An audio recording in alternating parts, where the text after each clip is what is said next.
Assalamualaikum warahmatullahi wabarakatuh. Perkenalkan, nama saya Muhammad Labib Anis, NPM 7212133391. Kami dari kelompok 3 akan memaparkan materi mengenai pasar komoditas.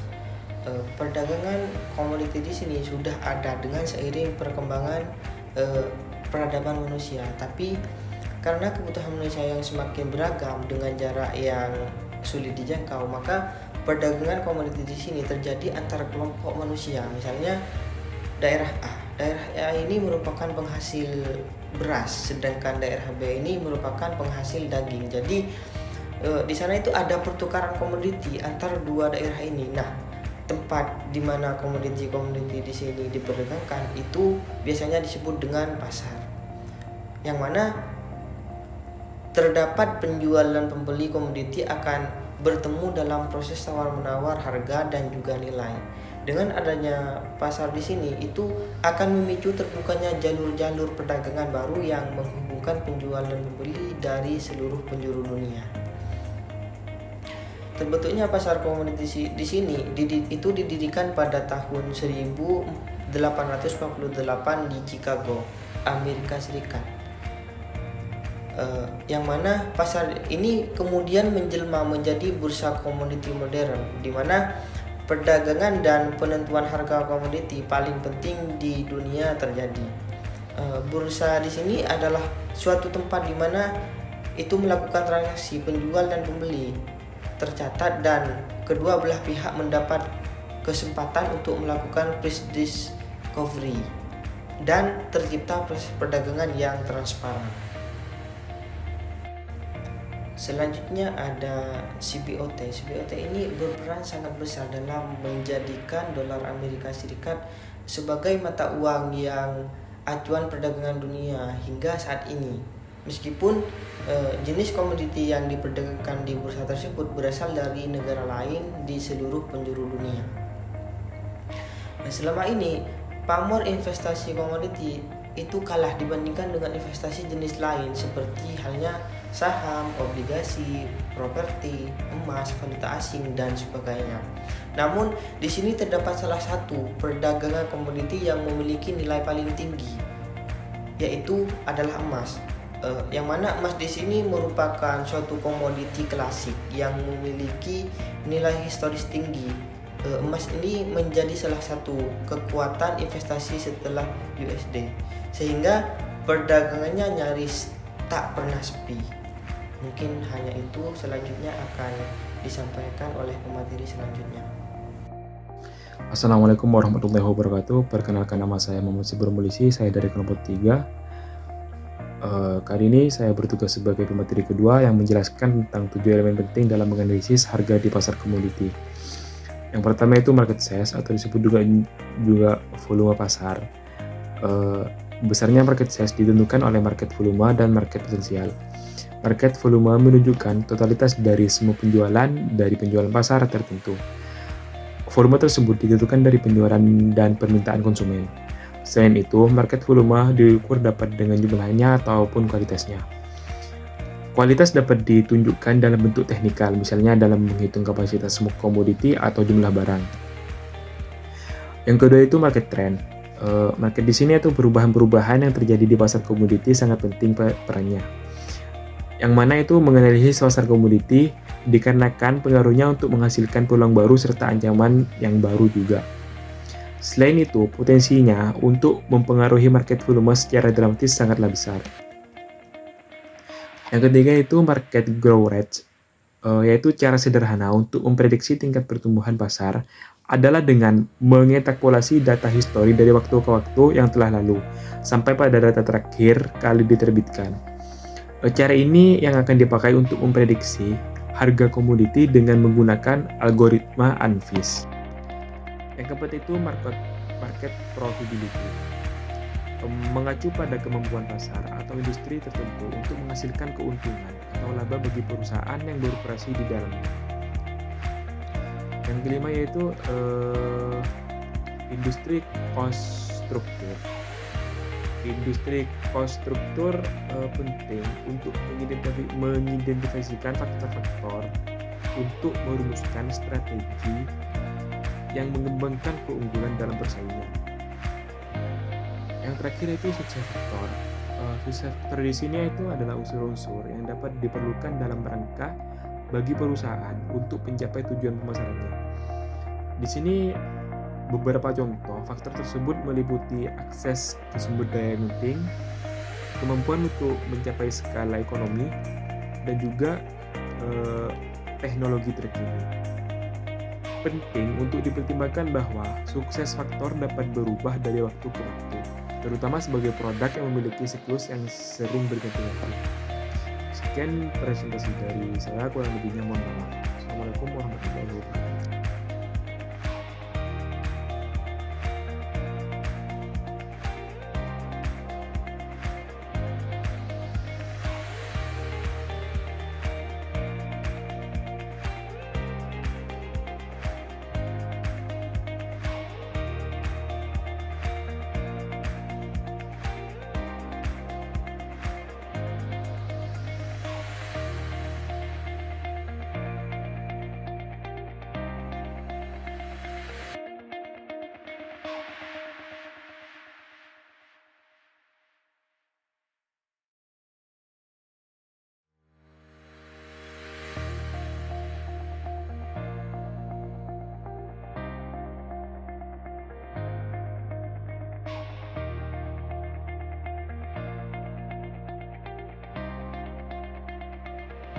Baik, selanjutnya saya akan menjelaskan tentang bursa komoditi. Bursa komoditi adalah tempat pertemukannya aktivitas permintaan dan aktivitas penawaran barang. Dalam hal ini, barang dapat diperjualbelikan di bursa komoditi. Pada saat terjadinya transaksi, tidak diperlihatkan jumlahnya secara keseluruhan. Namun, para penjual menjamin sepenuhnya para pembeli akan menerima barang yang sesuai dengan contoh yang diperlihatkan di bursa pada saat dilaksanakannya transaksi, baik mengenai jumlah, kualitas, bahkan waktu penyerahan. Assalamualaikum warahmatullahi wabarakatuh.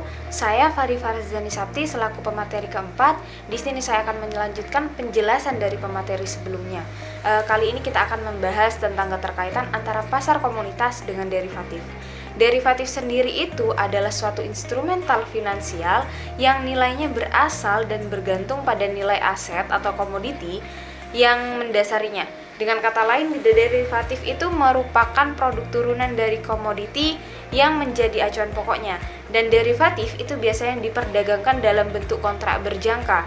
Nah, kontrak ini tuh mewajibkan terjadinya pertukaran uang, aset, atau suatu nilai di masa tertentu yang akan datang antara penjual dan pembeli. Lalu perbedaan antara kontrak berjangka dengan kontrak komoditi atau kontrak fisik itu apa? Kontrak fisik itu adalah sebuah kontrak yang terstandarisasi yang memberikan hak sekaligus kewajiban untuk membeli dan melakukan penyerahan sejumlah komoditi tertentu.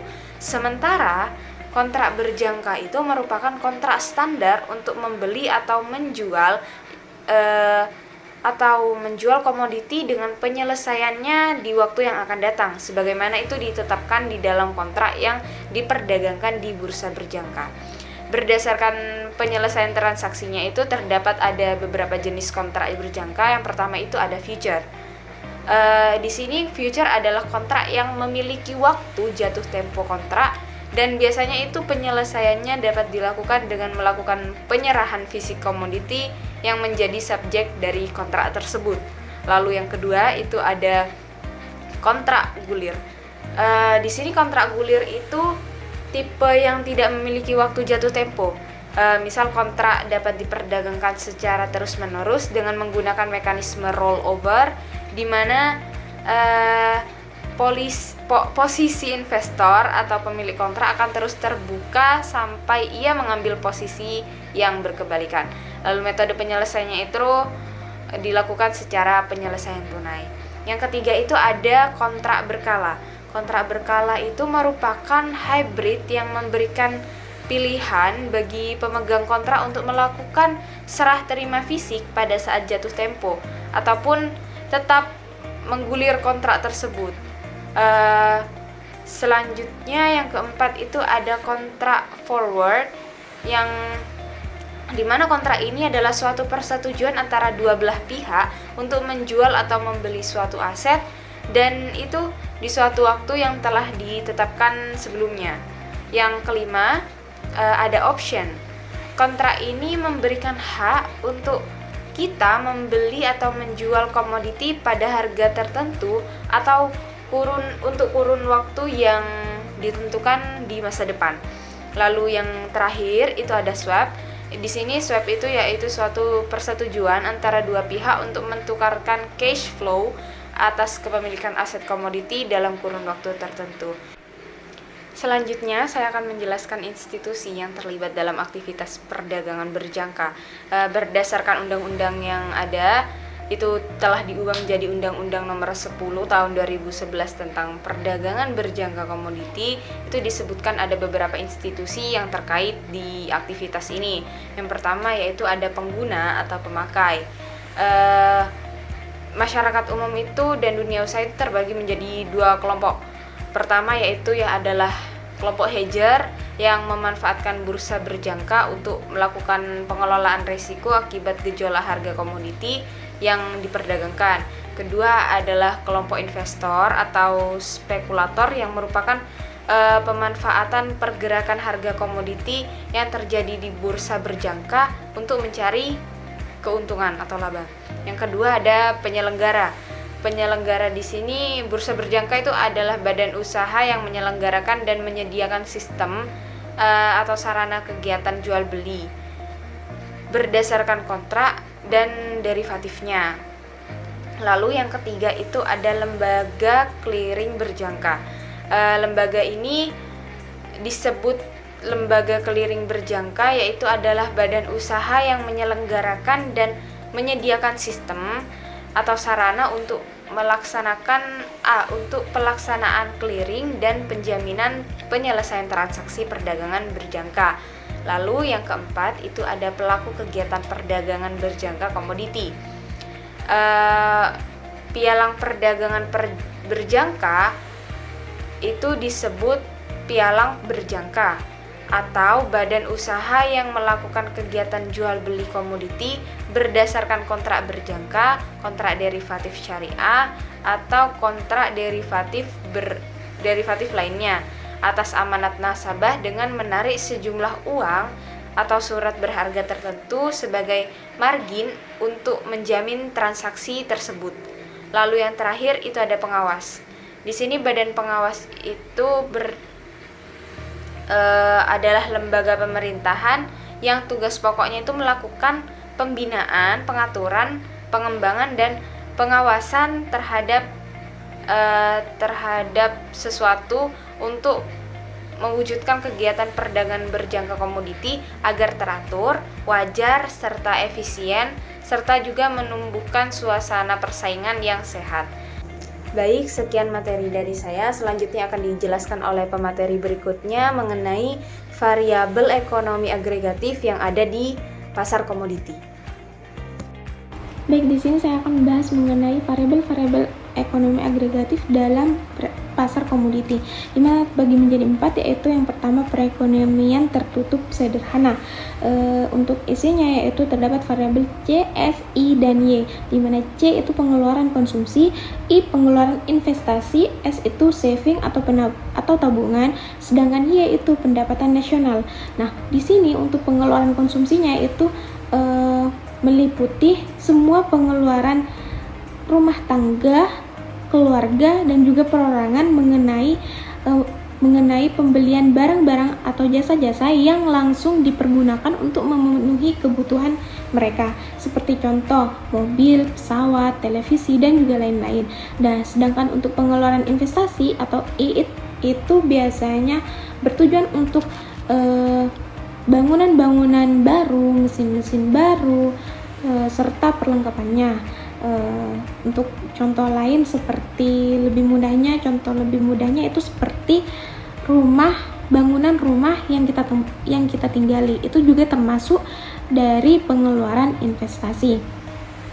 Untuk variabel yang kedua itu ada perekonomian tertutup dengan kebijakan fiskal. Di dalamnya yaitu berisi variabel C, S, I, Y, T, X, G, dan TR. Untuk tambahannya itu ada TX, taxes atau pajak. G itu pengeluaran pemerintah, sedangkan TR itu transfer pemerintah. Nah, untuk pengeluaran pembelian pemerintah ini sendiri itu misalnya pembayaran pensiun, beasiswa, subsidi, dan lain sebagainya. Sedangkan untuk TR itu untuk TR sendiri itu pembagian finansial kepada sektor swasta. Itu juga termasuk dalam kategori transfer pemerintah. Untuk poin yang ketiga, yaitu variabel yang ketiga, ada perekonomian terbuka tanpa kebijakan fiskal. Di dalamnya itu berisi variabel C, S, I, Y, X, dan Z, di mana tambahannya itu ada X, ekspor, dan Z itu import. Untuk yang terakhir, yaitu variabel keempat, ada variabel perekonomian terbuka dengan kebijakan fiskal, di mana variabel ini itu mencakup keseluruhan variabel yang sudah saya jelaskan tadi,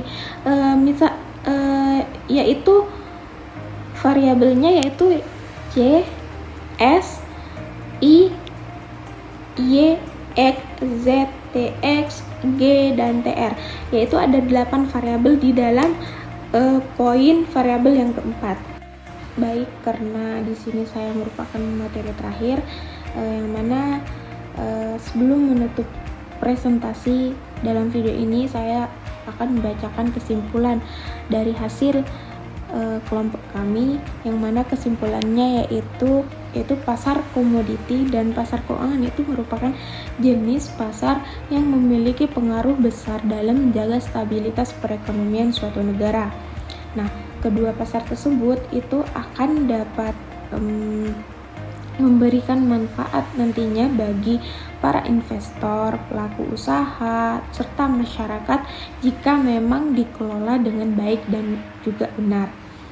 Selain mengetahui tentang sejarah pasar komoditas, di sini juga terdapat 7 elemen penting di dalamnya, yaitu seperti market size atau volume pasar, market trend, market growth rate, market profitability, atau industry cost structure, dan juga success factor.